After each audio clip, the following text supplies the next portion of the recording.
Shalom,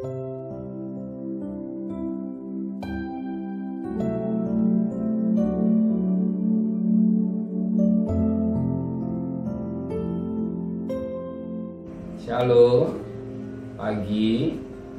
Mari sama-sama tundukkan kepala, pejamkan mata sejenak. Pagi yang cerah yang Kau berikan buat hidup kami lewat tanda napas hidup yang Kau berikan, pemeliharaan yang Kau berikan. Kami mengadakan mesbah keluarga, mesbah pribadi. Kami boleh menyembah sujud dan kami boleh mengagungkan Kau lewat pujian dan penyembahan kepada Tuhan. Dan kami rindu juga untuk mendengarkan renungan firman-Mu. Roh Kudus mengurapi hamba-Mu, mengurapi kami, sucikan hati dan pikiran kami, sehingga firman-Mu menjadi berkat buat kami, dan firman-Mu menuntun dan mencerahkan mata rohani kami, dan kami juga menaikkan doa syafaat kepada Bapa di surga. Haleluya. Amin. Shalom, pagi. Mari sama-sama kita akan membaca firman Allah. Markus pasal yang ke-11. Markus pasal yang ke-11 ayat yang ke-15 sampai ayat yang ke-19. Markus pasal 11 ayat 15 sampai ayat 19. Yesus menyucikan bait Allah. Lalu tibalah Yesus dan murid-murid Yesus di Yerusalem. Sesudah Yesus masuk ke bait Allah, mulailah yang mengusir orang-orang yang berjual beli di halaman bait Allah. Meja-meja penukar uang dan bangku-bangku pedagang merpati dibalikan Yesus. Dan ia tidak memperbolehkan orang membawa barang-barang melintasi halaman bait Allah. Lalu ia mengajar mereka, katanya, bukankah ada tertulis rumahku akan disebut rumah doa bagi segala bangsa? Tapi kamu ini telah menjadikan sarang penyambung. Imam kepala dan ahli Taurat mendengar tentang peristiwa itu dan mereka berusaha untuk membinasakan dia, sebab mereka takut pada Yesus. Melihat seluruh orang banyak takjub akan pengajaran Yesus. Menjelang malam mereka keluar lagi dari kota. Puji Tuhan. Di sini kita lihat satu berkat yang luar biasa. Yang luar biasa yang dikerjakan oleh Yesus. Dan saat itu Yesus mengajar kepada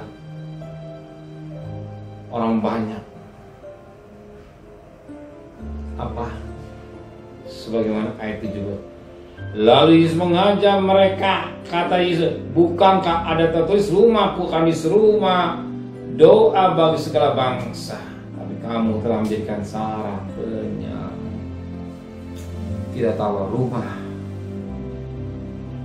doa secara fisik itulah gereja, secara rohani rumah doa itulah hidup kita. Tidak tahukah baik Roh Kudus 1 Yohanes 10:9 ayat. Dia tahu bahwa tubuhmu baik Roh Kudus, tetapi yang sangat mahal. Kenapa? Firman Allah yang memberikan pengertian pada ayat ini, kamu menjadikan sarang penyambung. Rumah pribadi kita, rumah rohani kita harus bersih. Jangan dijadikan sarang penyamun. Namanya penyamun melakukan hal yang tak baik, yang bisa merampok, membunuh, dan melakukan apa yang tidak baik dengan pengertian yang tidak halal menjadi halal. Di mana kita lihat firman Allah? Sebab kita lihat pada ayat ke-15. Lalu tiba Yesus dan murid-murid Yesus di Yerusalem. Sesudah Yesus masuk ke bait Allah, mulai Yesus mengusir orang-orang yang berjual beli di dalam bait Allah. Meja-meja penukar uang dan bangku-bangku pedagang merpati dibalikan Yesus. Kenapa? Nyambung. Sebab dikatakan terjadi jual beli di halaman bait. Ada money changer, pada perdagangan pedagang merpati di dalam Yesus. Kita tahu terus korban yang dipersembahkan bangsa Israel ketika ikan, lembu, domba, burung, merpati.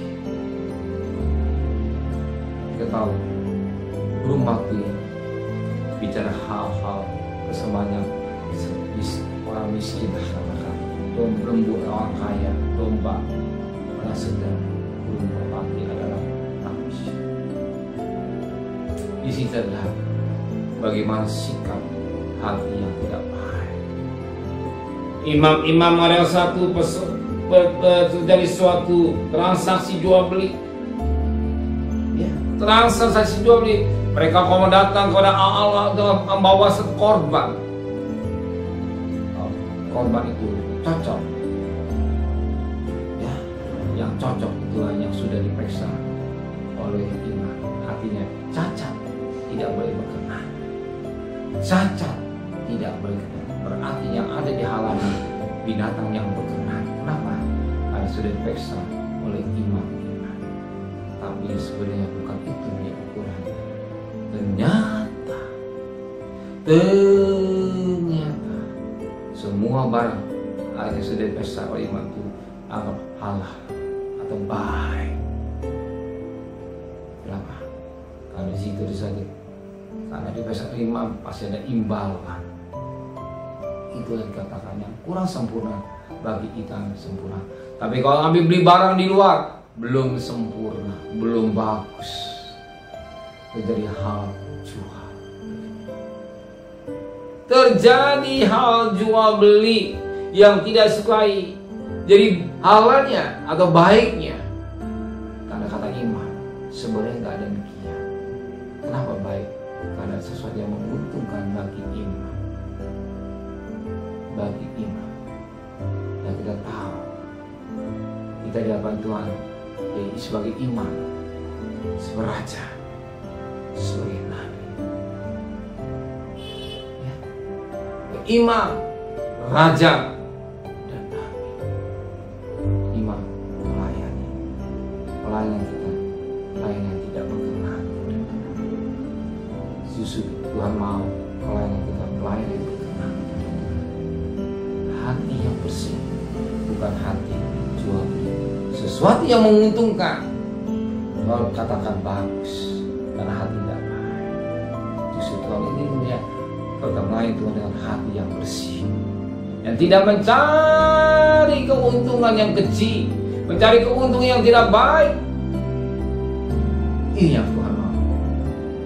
Ini hati kita, hati yang bersih. Kita tahu meja hati kita harus bersih. Jangan terjadi hati yang penuh dengan sarang penyakit. Apa sarangnya?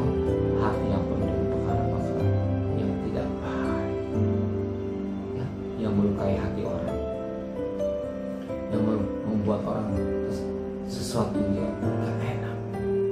Dan orang itu membawa imbalan, orang itu baik, tidak tulus. Justru Tuhan mau hati kita datang kepada Tuhan tulus. Kita melayani Tuhan dengan sikap hati yang tulus.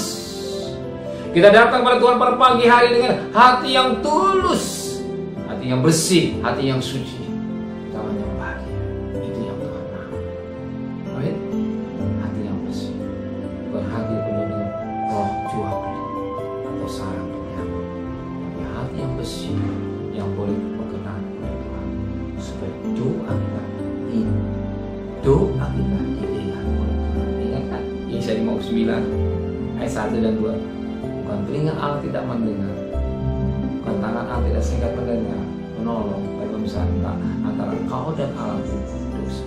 Ayat 2. Kita kita hidup dalam kekudusan, jaga hatinya yang tidak baik menjadi baik, dengan sikap hati yang tulus kepada Tuhan. Kita utamakan Tuhan. Hari ini kita datang kepada Mezbah mencari Tuhan, kita menyembah kepada Tuhan dengan sikap hati yang kuat, di dasar hati yang tulus. Amin. Hati yang menjerit datang kepada Tuhan, dan Tuhan akan berkenan kita. Dan ingat apa yang betul saudara, sudah disiapkan buat saudara pagi hari. Saya percaya Dia akan memberkati usaha saudara, Dia akan memberkati pelayanan saudara, Dia akan memberkati pelayanan saudara. Bahwa saudara jadi dengan Tuhan sikap hati yang tulus. Amin. Mari sama di depan kepala menteraikan firman dan hati kami. Biarkan dia hati yang tulus dalam mencari Engkau, baik melayani maupun mencari Engkau, dan maupun memberi maupun apapun kami lakukan dengan sikap hati yang tulus. Kami sangat menyambut hati yang penuh dengan perkara-perkara yang tidak baik. Kembalikan besok pagi tubuh yang sehat dengan tidak kurang satu apapun juga. Berkati Bapak Presiden, Wakil Presiden, para Menteri, para Gubernur, para Bupati, para Wali Kota, para camat, para lurah, para RW, para RT, para medis, para Polri. Berikan mereka takut kepada Tuhan. Sedang terkasih, terimalah berkat nikmat dari Allah Bapa, cinta kasih sayang dari Tuhan Yesus Kristus, dan berkat Roh Kudus menyertai saudara mulai hari ini sampai Maranatha Tuhan Yesus datang. Yang cinta Dia katakan amin. Tuhan memberkati.